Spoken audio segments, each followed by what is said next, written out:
Dito, natuto daw yung mukip. Yes.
Isang mapagpalang araw sa inyo mga idol. Ngayong hapon nga ay dumating yung gagawa ng aircon dito sa kwarto ng mga maid. At dahil 5:30 na ng hapon, ako na ang tinawagan ng operator upang samahan o bantayan yung gagawa ng AC. Dito nga sa bahay ng amo namin ay nakakontrata sa kumpanya ang pag-maintenance ng mga air condition. Kaya naman sasamahan ko lang at babantayan ang taong gagawa nito. Yun kasi ang utos sa amin ng mga amo namin. Kailangan kung may gagawa na tagalabas ay sasamahan namin. Pumunta muna ako sa operator at inalam kung saan yung room na ipapagawa. At tumingi din ako ng permiso kung pwede na bang pumasok sa loob. Dahil nasa Saudi Arabia tayo, kaya kailangan nating sundin ang mga patakaran dito. Dahil hindi ka pwedeng pumasok na lang basta-basta sa bahay ng mga amo. At dito nga ay nakita ko na yung service ng kumpanya na gagawa ng aircon. Numuting yung sa aircon. Yung gagawin niya ata. Assalamualaikum. How are you? I'm fine. Fine. Fine. Dito, natuto daw yung mukip. Yes. Ngayon nga ay inumpisahan na niyang tanggalin yung mga screw nito. At ang problema lang pala ng aircon na ito ay naglilik lang. Kaya naman ang gagawin lang niya dito ay tatanggalin niya muna yung cover ng split type na aircon na ito. At pagkatapos ay makikita na ang drain pipe dahil sa malamang ay nagbara lang ito. At ang gagawin naman niya dito ay lilinisin lang niya ito. At upang matanggal ang nagbara sa drain ay bubugahan lang niya ito ng hangin. Kung tutuusin naman ay kaya ko naman itong gawin. Kaya lang mahirap naman ako yung lahat ng trabaho dito. Dahil sa electrical pa lang ay marami ng trabaho. At ang isa pa ay hindi lang naman about sa electrical ang trabaho ko dito. Kung makikita nyo sa ibang mga video ko ay all around din ang trabaho ko dito. Kaya mas mainam nang ipakontrata na lang talaga nila ito. Pero minsan ay napipilitan din akong gawin ang ganitong trabaho. Lalo na pag alanganing oras. At kung sa mga kwarto ng amo ko. Dahil sa gabi ay wala nang talagang kumpanya ang pupunta dito. Kung mga ganitong problema sa aircon ay kaya ko namang gawin ito. Lalo na kung walang ibang gagawa. At ngayon nga ay balik na tayo sa kanyang ginagawa. Natanggal na nga pala niya ang cover nito. At dahil nga sa mag-isa lang siyang gumagawa ay tinulungan ko na siya upang mapadali yung trabaho niya. At dahil mabait naman siya ay wala namang problema sa akin na tulungan siya. Minsan kasi ay nakakainis din tulungan yung mga ibang lahi. Yung ibang mga kasama niya pag dumarating dito akala mo kung sinong mag-utos. Kaya naman sinasadya kong hindi tulungan. Ang nationality nga pala nila ay Egyptian. Kalimitan kasi sa kanila pag darating dito ay hindi nagdadala ng mga gamit nila. Pagkatapos ikaw ang uutusan nila. Minsan pakukuhan ka ng hagdan o di kaya ay ikaw ang paglilinisin ng mga tinatanggal nila. Kaya naman ang ginagawa ko sa kanila, pag nag-uutos sila, sinasabi ko na ginagamit yung hagdan dito. O kaya sinasabi ko na mafi malum. Ang ibig sabihin ay hindi ko alam. Mindset ba? Mindset.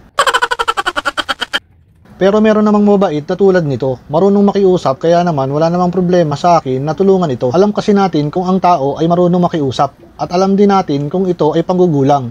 Kung tutuusin naman ay kontrata nila ang trabahong ito at sila naman ang kumikita dito. So bakit natin sasaluhin yung trabahong hindi naman sa atin? O diba mga idol, tama ako? Tayo mga Pilipino ay may likas na talino. Alam natin at ramdam natin kung iniisahan na tayo. Bola lang yan. At teka mga idol, napapahaba na ang kwento ko. Balikan na natin itong ginagawa ng ibang lahi na ito. So ngayon nga ay inihahanda na niya ang pangbuga sa baradong aircon na ito. At dito ay makikita nyo na ako ang maghahawak ng tangke ng hangin upang may silbi naman ako sa inyong paningin.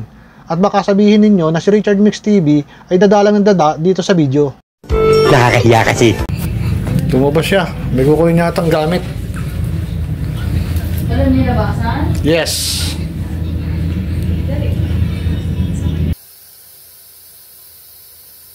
At kaya pala siya lumabas ay kumuha siya ng maliit na copper pipe upang gawin niya itong adaptor para sa pagbubuga ng hangin. Pagkatapos bugahan ng hangin at matanggal ang bara nito sa drain, ay ibabalik na itong tinanggal na tray. Ito kasi ang sumasalo ng tubig o kaya ay nagsisilbing alulod ng tubig papunta sa drain ng pipe nito. At ngayon nga ay naibalik na rin niya yung cover ng aircon na ito. Maganda rin na kahit paano ay matutunan natin yung mga basic na problema gaya nito. Bukod sa madali lang masolusyonan, ay makakatipid ka pa dahil hindi mo na kailangan bumayad ng technician. Dahil lang ganitong problema na barado lang, ay madali lang naman. Kahit ako naman dati ay hindi ko rin alam. Pero yan naman ay napapag-aralan, basta panoorin mo lang. Dito, alam ko na magtataka kayo. Bakit ito binubuhusan ng tubig? Yung pamamaraan niyang ito ay para masigurado niya na wala ng water leak. Dahil nga naman, mahirap magtrabaho kung pabalik-balik. Kaya sinisigurado na niya na wala ng leak. Dahil baka kung kailang katabi niya si misis niya, ay saka umapaw ang tubig. At dito naman ay makikita nyo na ang resulta ng ginawa niya. Wala nang tumutulong tubig dito sa unit.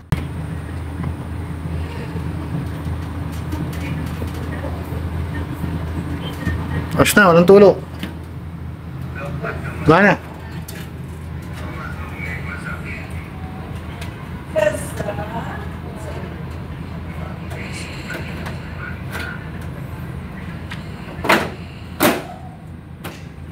Okay. Baret.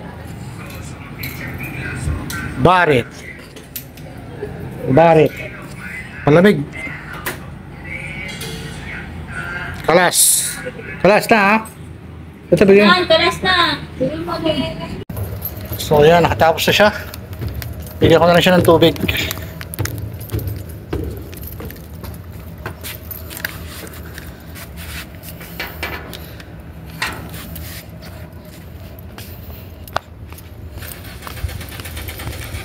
Moya.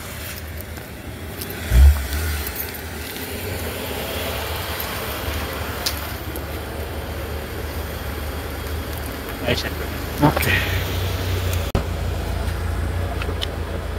Ito na lang yung kailang resibo. Yan. So yan, nag-uura natin yung resibo.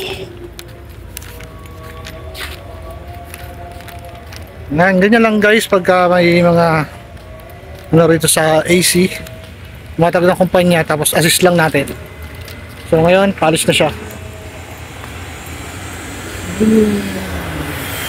Alright.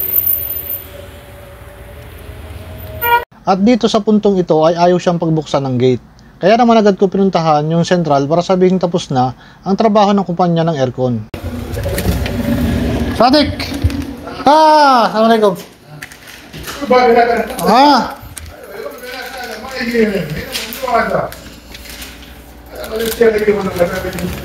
Baik. Oke. Ayo. Doon siya pinadaan sa gate sa kabila.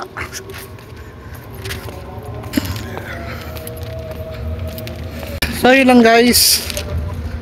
Nahis lang natin yung Sherika o yung kumpanya ginawa yung natulong aircon dito sa kwarto ng mga syakala o ng mga maids dito. So yun lang guys, kita-kita tayo sa next vlog.